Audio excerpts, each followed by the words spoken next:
बिस्मिल्लाहिर्रहमानिर्रहीम। अस्सलाम वालेकुम students, my name is Abdurrahman and I am teaching you biology.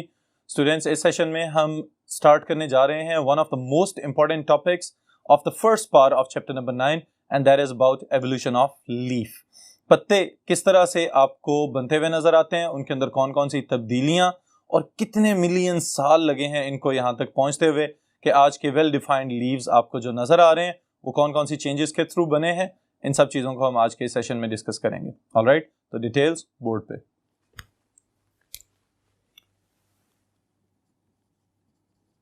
Alright students, the topic is evolution of leaf, पत्ते की Irtika.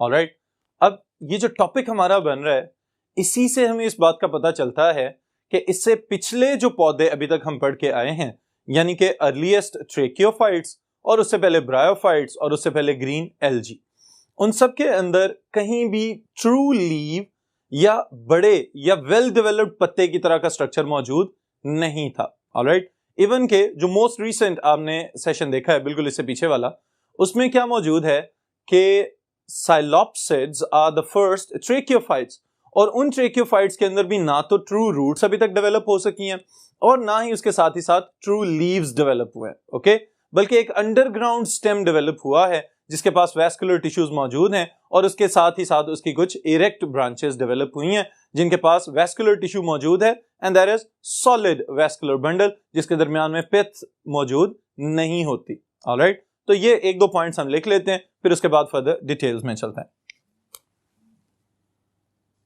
Okay, the first thing is early vascular plants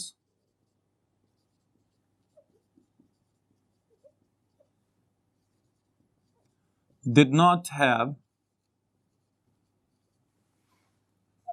true roots, all right, as well as true leaves. All right, students. अब इन दोनों के लिए अगर ये structures नहीं थे तो इनके मुतबादिल क्या स्ट्रक्चर्स ऐसे मौजूद थे कि जो रूट्स का फंक्शन भी परफॉर्म कर रहे हो और साथ ही साथ लीव्स अगर नहीं थे तो लीव्स की जगह पे क्या मौजूद था, ये भी समझ लें। अगर ट्रू रूट्स नहीं थी तो इसको बदल दिया गया विद राइजोम, और राइजोम तो आपको याद होना चाहिए, that is underground stem that perform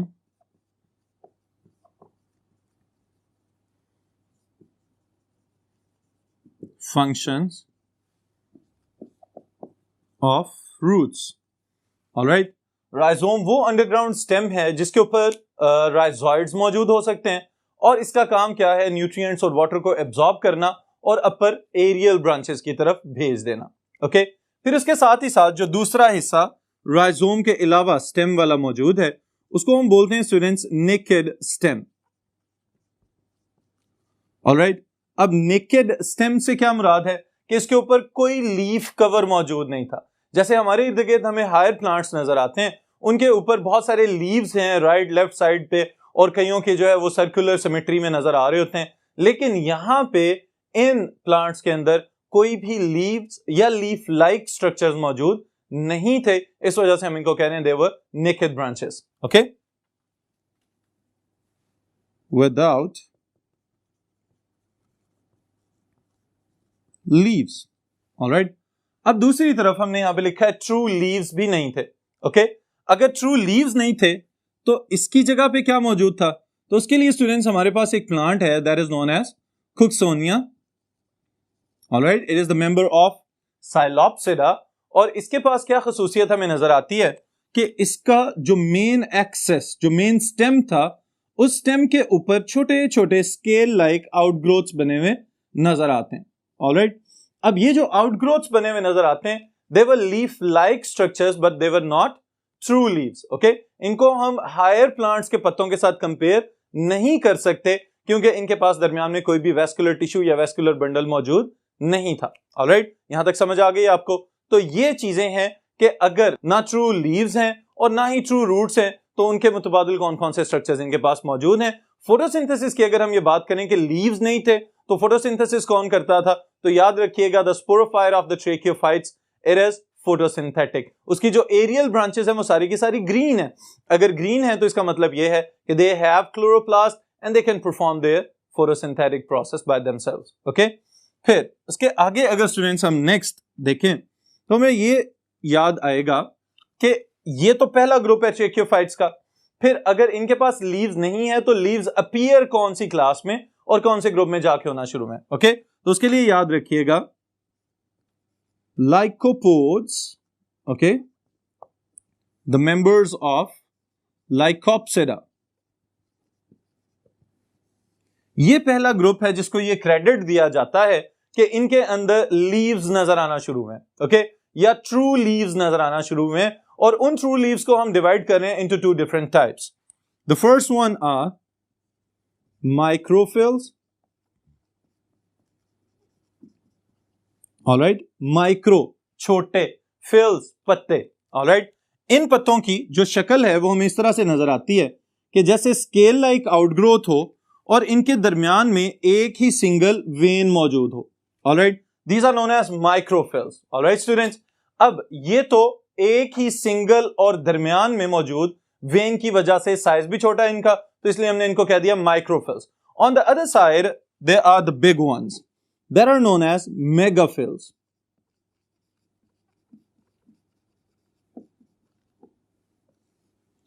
मेगाफिल्स, उसके नाम से अंदाजा हो जाना चाहिए, मेगा बड़े, फिल्स लीव्स, ऑलराइट।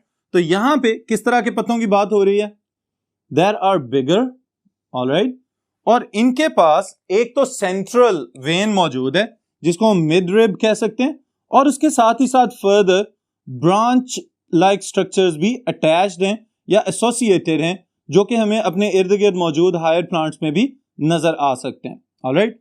तो ये वाला जो स्ट्रक्चर बन रहा है रेटिकुलेट वेनेशन पैटर्न, जिसके अंदर बहुत ज्यादा शाखदार वेन्स नजर आ रही हैं, इसको हम कहेंगे मेगाफिल्स। ओके, इनकी भी फर्दर डिफरेंट टाइप्स हैं। अगर हम फर्न्स में देखें तो वो आपको थोड़े डिफरेंट नजर आएंगे, अगर हम हायर प्लांट्स में देखें तो वहां पे फिर सिंपल और कम्प्लेक्स लीव्स वगैरह में उनको डिवाइड करना पड़ेगा, ऑलराइट। तो ये लीफ लेमिना के लिहाज से और उनके साइज के लिहाज से लाइकोप्सिड्स के अंदर जाके सबसे पहली दफा ये दो मुख्तलिफ इकसाम के पत्ते नजर आए हैं।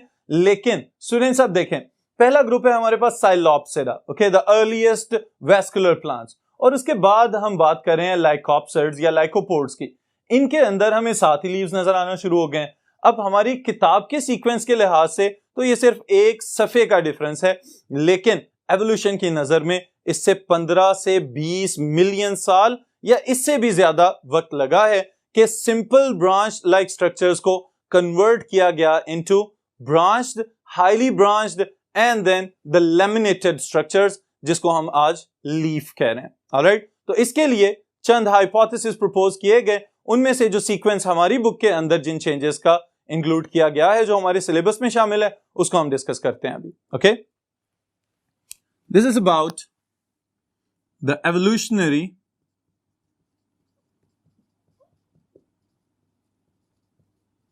steps of leaf formation or development of leaf। यानी कि वक्त गुजरने के साथ साथ वो तमाम तर तब्दीलियां जिन्होंने इरेक्ट ब्रांच लाइक स्ट्रक्चर्स को कन्वर्ट किया इनटू लीफ लाइक स्ट्रक्चर्स, वो कौन कौन सी तब्दीलियां। सबसे पहले नंबर पे यहां पे मैं एक वर्ड मेंशन कर रहा हूं स्टूडेंट्स, जो याद रखिएगा कि कुछ साइंसदानों का ख्याल यह है कि इन पौधों में स्टीराइल स्पोरेंजिया बने, alright, sterile sporangia that were not able to reproduce, okay, वो स्पोरेंजिया जिनके अंदर स्पोर प्रोडक्शन वाला काम नहीं हो रहा था, वहां से इस प्रोसेस का इनिशिएटिव हुआ, वहां से इसका आगाज हुआ कि पत्ते बनना शुरू हो गए, ओके। फिर इसी तरह चंद और साइंसदानों ने अपने मुख्तलिफ हाइपोथेसिस प्रपोज किए। उन तमाम तर चेंजेस में से एक प्रोसेस को हम यहां पे फॉलो करने जा रहे हैं, जिसका पहला स्टेप स्टूडेंट्स हम मेंशन करेंगे, that is known as isotomous branching.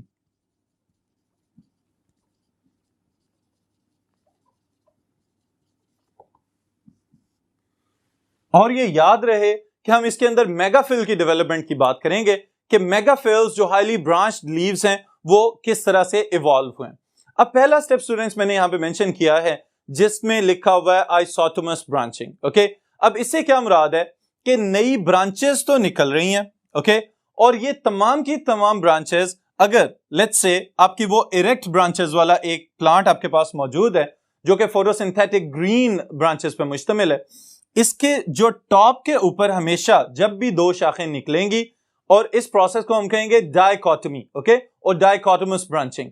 अब ये जो डाइकोटोमस ब्रांचिंग है उसी की फर्दर एक टाइप है आइसोटोमस ब्रांचिंग, कि जब भी शाखें निकलें, दो निकलें और उनका साइज हमेशा सेम हो, ओके, और इवन के अगर दोनों ब्रांचेस डिफरेंट डायरेक्शंस में जा रही हैं तो सेम एंगल्स के ऊपर निकलना और ग्रो करना शुरू करें।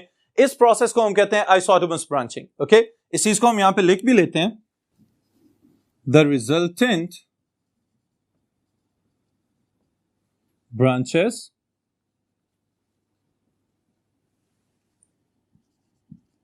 are of equal size and also diverge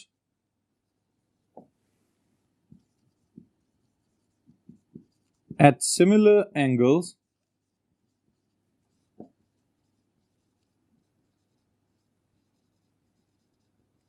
from the main axis।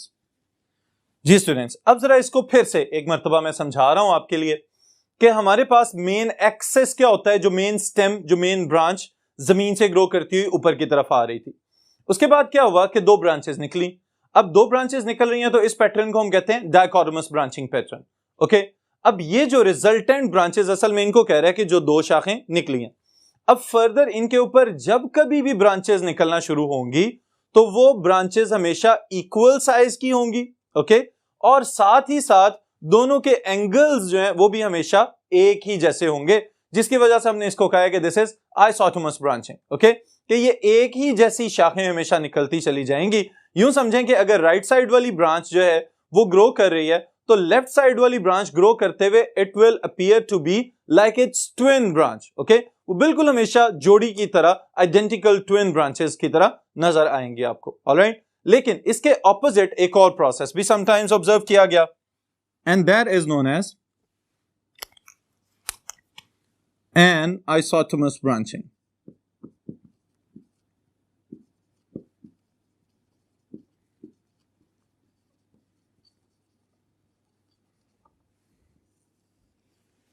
जी स्टूडेंट्स, जैसे कि अभी मैंने आपको बताया ये इसके ऑपोजिट प्रोसेस है। ओके, अगर ऊपर वाले प्रोसेस में हमें यह नजर आ रहा था कि दोनों ब्रांचेस हमेशा आइडेंटिकल ब्रांचेस की फॉर्म में ग्रो करेंगी, तो यहां पे ऐसा नहीं होगा, बल्कि यहां पे कहीं ना कहीं कोई तब्दीली जरूर होगी। और वो तब्दीली क्या है ये मैं आपको बताता हूं। The resultant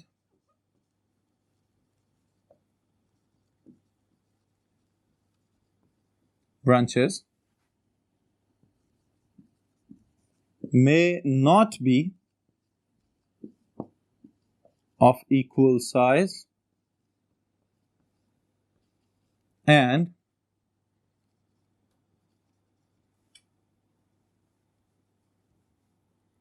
do not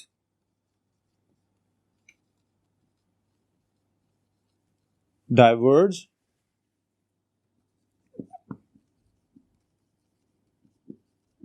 at similar angles from the main axis।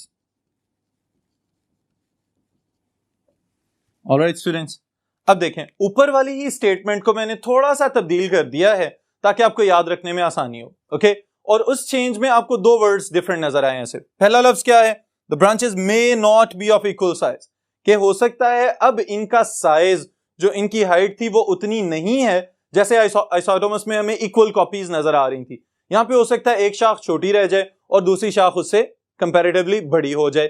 फिर इसके साथ ही साथ ये भी पॉसिबल है कि एंगल भी सेम ना रहे। ओके, पहले क्या था कि दोनों ब्रांचेस हमेशा सेम एंगल्स पे ग्रो कर रही थी आइसोटोमस ब्रांचिंग के अंदर, लेकिन यहां पे ये भी पॉसिबल है कि हो सकता है कि एक ब्रांच, तो अगर आप मुझे देख रहे हैं सामने से, तो एक ब्रांच जो है वो मेरे लेफ्ट की तरफ ग्रो करती चली जाए और दूसरी ब्रांच जो है वो आउट ऑफ द बोर्ड आपकी जानिब ग्रो करना शुरू हो जाए। तो जब डायरेक्शंस भी सेम नहीं है, एंगल्स भी चेंज हो गए, तो इट मींस कि अब हम इसको कहेंगे दिस इज एन आइसोटोमस ब्रांचिंग, और इसी की वजह से अगले स्टेप में इन्वॉल्वमेंट शामिल की गई, और वो इन्वॉल्वमेंट क्या है? That process is known as ओवरटॉपिंग।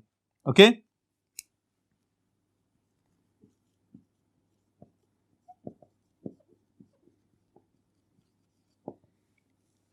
Ji students, अब देखें ओवरटॉपिंग वाली जो चीज मैं यहां पे लिख रहा हूं, अब इसके अंदर हम ये शामिल करेंगे कि असल में इसका लफ्जी मतलब है एक दूसरे से सबकत ले जाने की कोशिश करना। ओके, एक दूसरे को बाईपास करना, और एक शाख की ये कोशिश हो कि उसके मेरिस्टेमेटिक सेल्स हमेशा ज्यादा ग्रोथ शो करें, और थोड़ी देर के लिए दूसरी तरफ वाली शाख की ग्रोथ को रोक दिया जाए।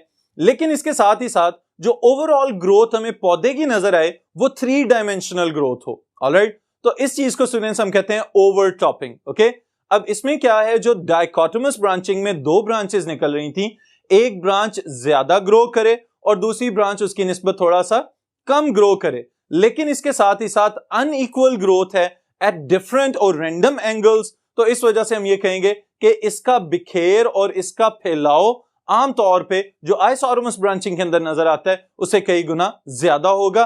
That's why this process is known as overtopping. Alright, इसको अब हम लिख भी लेते हैं।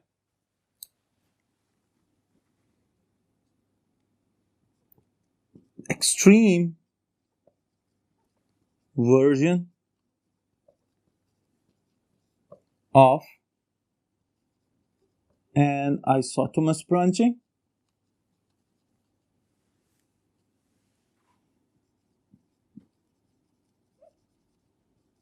ऑलराइट, पहले नंबर पे तो ये वाली चीज आ गई है इसमें कि आइसोटोमस ब्रांचिंग की ही फर्दर ये एक और टाइप है।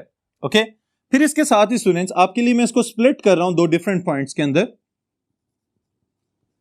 New branches are unequal in size and grow at different angles। और इसकी भी एक्सप्लेनेशन मैं साथ ही यहां पे लिख रहा हूं, जो पॉइंट नंबर 2 लिखा है, one branch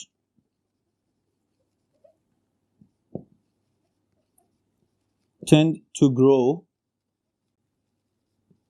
upright ऊपर की जानिब और perpendicular जमीन के लिहाज से perpendicular at the angle of 90।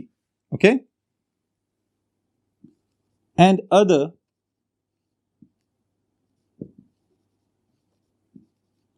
tend to diverge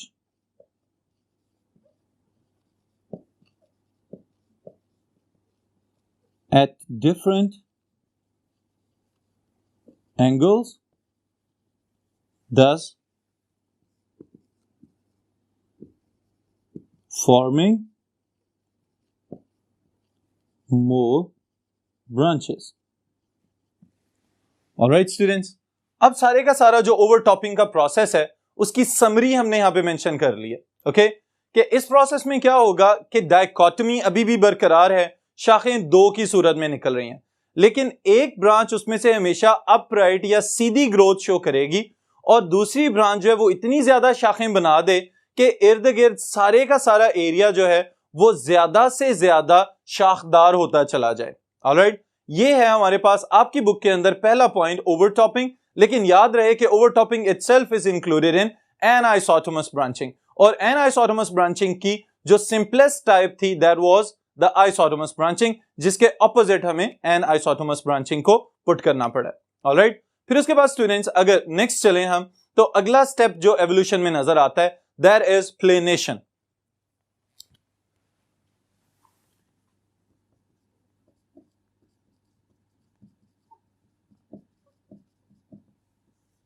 now the question is what is planation.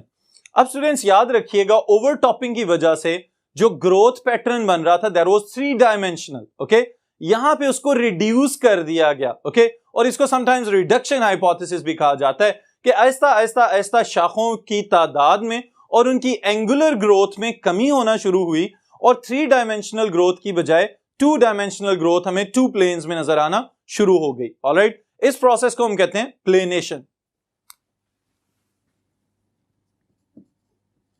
The 3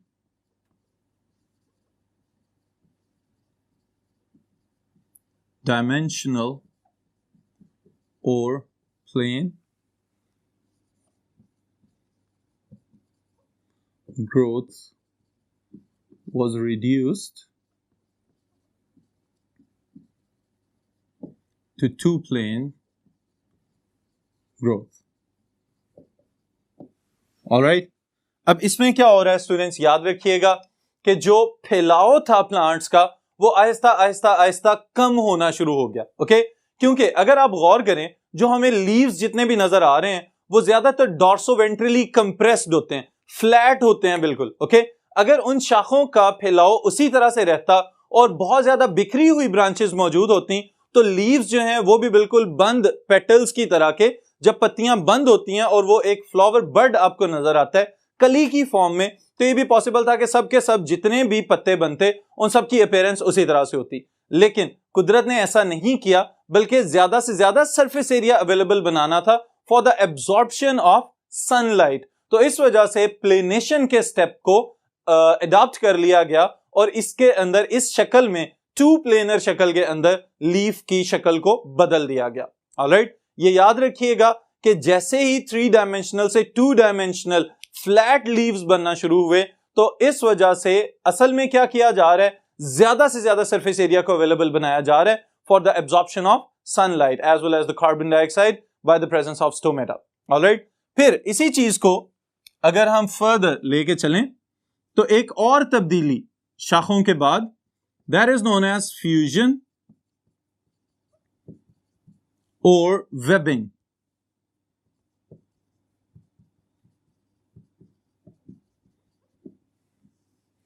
ji students, fusion का मतलब मिल जाना। ओके, लेकिन वेबिंग के लिए मैं आपको एक और मिसाल देता हूं। अगर आपने बतख के पांव देखे हों कभी, ओके, बतख के पांव के अंदर आपने देखा होगा कि जो उसकी उंगलियां होती हैं, डिजिट्स, उनके दरमियान में भी स्किन मौजूद होती है। ओके, उनको बोलते हैं वेब्ड फीट। ऑलराइट, इसी तरह अगर आप फ्रॉग की डिसेक्शन कर चुके हुए हैं तो उसके जो हाइंड लिम्स होते हैं, जो पांव हैं उसके, उनके दरमियान में भी एक थिन फ्लैप ऑफ स्किन मौजूद होता है। ऑलराइट, इसको भी हम कहते हैं दैट इज वेब्ड टोज या वेब्ड डिजिट्स। अब ये वाली जो स्किन या ये वाली जो लेयर दरमियान में आ रही है, इसी तरह से एक तब्दीली एवोल्यूशन ऑफ लीफ के प्रोसेस में भी नजर आई। जो ब्रांचेस थी ग्रो कर रही थी, उन ब्रांचेस की साइड्स से पेरेन्काइमेटस टिश्यू लेटरल ग्रोथ करना शुरू हुआ और ग्रो करते करते उसने क्या किया कि ब्रांचेस को आपस में मिला दिया। अब ये वाला जो स्ट्रक्चर है, now this is the laminated leaf, ऐसा पत्ता जिसको हम लीफ लैमिना कह सकते हैं, इस तरह की अपीयरेंस में हमें नजर आना शुरू हो गया।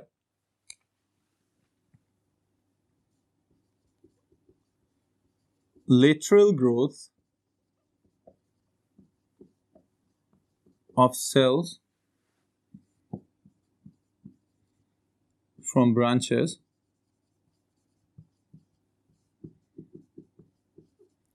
filled up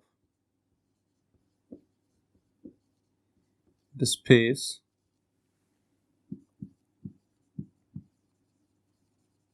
by parenchymatous cells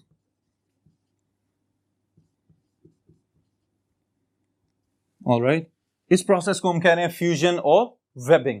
अब फ्यूजन और वेबिंग तक भी काम खत्म नहीं हुआ, बल्कि ब्रांचेस की डाइकोटमी तो चलती चली जा रही है।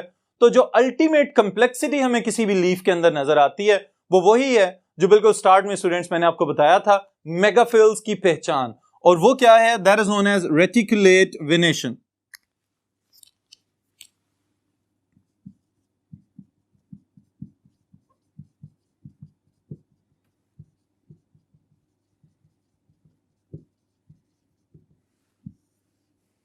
All right, now what is reticulate venation? Highly branched pattern.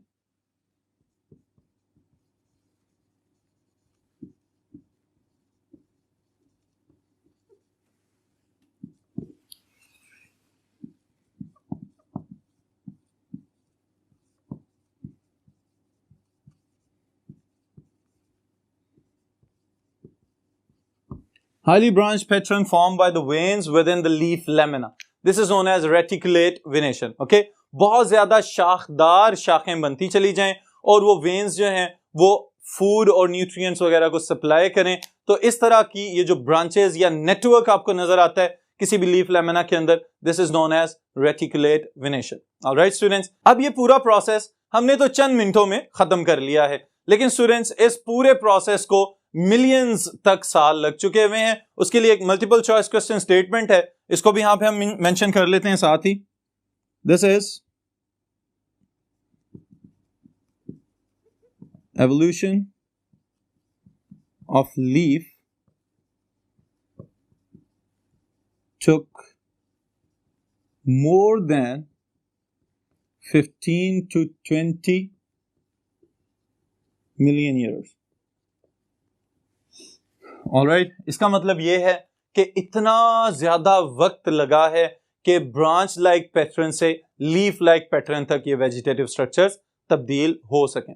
Alright students, फिर एट द एंड में आप लोगों को ये सारी की सारी समरी बताता चलूं कि ये जो आप लोगों को यहाँ पे चंद इमेजेस नजर आ रहे हैं, इन इमेजेस का सीक्वेंस जो आप याद रखेंगे वो सबसे पहले नंबर पे बुनियादी कंसेप्ट आपके ज़हन में होना चाहिए, that is known as dichotomous branching. Okay, dichotomous branching से क्या मुराद है? जब भी ब्रांचेस निकलेंगी दो निकलेंगी। फिर उसकी एक टाइप हमने जो डिस्कस की दैट इज आइसोटोमस ब्रांचिंग। आइसोटोमस ब्रांचिंग में क्या होगा कि शाखें ग्रो तो करें लेकिन इक्वल साइज में सेम एंगल्स के ऊपर ग्रो करें। ऑलराइट, फिर उसके साथ ही साथ जो इसकी ऑपोजिट टाइप हमने देखी, this is known as anisotomous branching, जिसके अंदर ब्रांचेस का साइज और डायरेक्शंस और एंगल्स वेरी कर सकते हैं। उसी की एक टाइप हमने डिस्कस की है, दैट इज नोन एज ओवरटॉपिंग। ओवरटॉपिंग में एक तो मेन एक्सेस की तरह ग्रोथ हमें नजर आती है और दूसरी तरफ जो दूसरी ब्रांच जो छोटी रह जाएगी या पीछे रह जाएगी वो डाइवर्जेंट ब्रांच कहलाती है, वो शाखें बनाने में अपना वक्त गुजारती है। ऑलराइट, फिर इसी तरह क्या किया गया फर्दर, इसमें से ये जो फैलाव है, जो इसका ज्यादा फैल जाने वाला या शाखदार स्ट्रक्चर है, उसको रिड्यूस किया गया ताकि फ्लैट लेमिना वाले लीव्स बनाए जाएं, and that process is known as planation. और प्लेनेशन के बाद स्टूडेंट्स फिर हमें फर्दर ये नजर आता है कि पेरेन्काइमेटस टिश्यूज की ग्रोथ हुई, लेटरल ग्रोथ नजर आई सेल्स की, और फ्लैट लेमिना वाले लीव्स बनना शुरू हो गए ताकि ज्यादा से ज्यादा सरफेस एरिया अवेलेबल हो, ज्यादा से ज्यादा सूरज की रोशनी को जज़ब किया जा सके और प्रोड्यूसर्स बन सकें ये पौधे हमारे पूरे इकोसिस्टम के लिए। ऑलराइट, तो आज की सेशन को यहीं पे खत्म करते हैं, फिर इंशाअल्लाह ताला नेक्स्ट टॉपिक के साथ नेक्स्ट सेशन में मुलाकात होगी।